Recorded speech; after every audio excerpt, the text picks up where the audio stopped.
State bank of Pakistan (SBP) के account में $2 अरब की आमद के बावजूद गुज़िश्ता 10 दिनों में इंटरबैंक मार्केट में मकामी करेंसी की कीमत में 0.8% $1.3 फी डॉलर की कमी के सबब शरह मुबादला कमजोर रही। डान अखबार की रिपोर्ट के मुताबिक करेंसी डीलर्स ने कहा कि बड़े पैमाने पर कर्जों की अदायगियों की वजह से स्टेट बैंक के कम होते ज़र मुबादला के ज़खायर ने रुपए पर दबाव बरकरार रखा।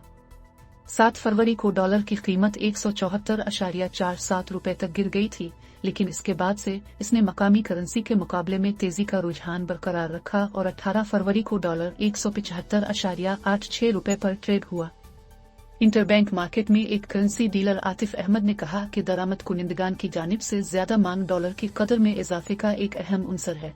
आलमी मंडी में तेल की बहुत ज्यादा कीमतों की वजह से दरामदी बिल को कंट्रोल नहीं किया जा सका।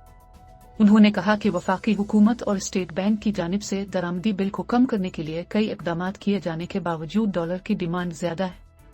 आतिफ अहमद ने कहा कि डॉलर में मकामी करेंसी के मुकाबले में तेजी से बढ़ने की सलाहियत है, लेकिन स्टेट बैंक इसके इजाफे को रोकने के लिए मार्केट को मुतासिर कर रहा है। स्टेट बैंक की जानिब से हमेशा मुदाखलत से इनकार किया जाता रहा है, लेकिन मार्केट डीलर्स का कहना है कि स्टेट बैंक आमतौर पर एक या दो बड़े बैंकों के जरिए शरह मुबादला को मुतासिर करता है। करेंसी डीलर्स के ख्याल में ये बात हौसला अफजा है कि तरसीलात ज़र से रकूम गुज़िश्ता साल के मुकाबले ज्यादा हैं, क्योंकि मुल्क को माली साल 2022 के पहले 7 महीनों में तकरीबन $18 अरब मौसूल हुए, जो कि गुज़िश्ता साल की इसी मुद्दत के मुकाबले में 9% ज्यादा है। उन्होंने कहा कि अगस्त 2021 से स्टेट बैंक के ज़खायर से $2 अरब 97 करोड़ के बड़े पैमाने पर इखराज ने मार्केट में गैर यकीनी सूरत हाल पैदा कर दी है। रवामा IMF और सुकूक के जरिए $2 अरब की आमद के बावजूद ये नुकसान हुआ।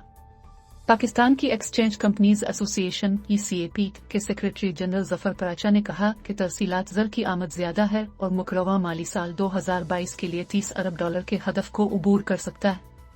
कुछ करेंसी डीलर्स का कहना है कि डॉलर का इखराज मजीद बढ़ सकता है, क्योंकि कई ममालिक की जानिब से कोरोना पाबंदियों में नरमी की गई है और तवक्को है कि पाकिस्तानी इस साल बड़ी तादाद में बैरून मुल्क सफर करेंगे। ताहम उन्होंने कहा कि हज और उम्रा के लिए डॉलर नहीं खरीदे जा रहे हैं, क्योंकि सऊदी हुकूमत की जानिब से अभी तक पाबंदियां नहीं हटाई गई हैं।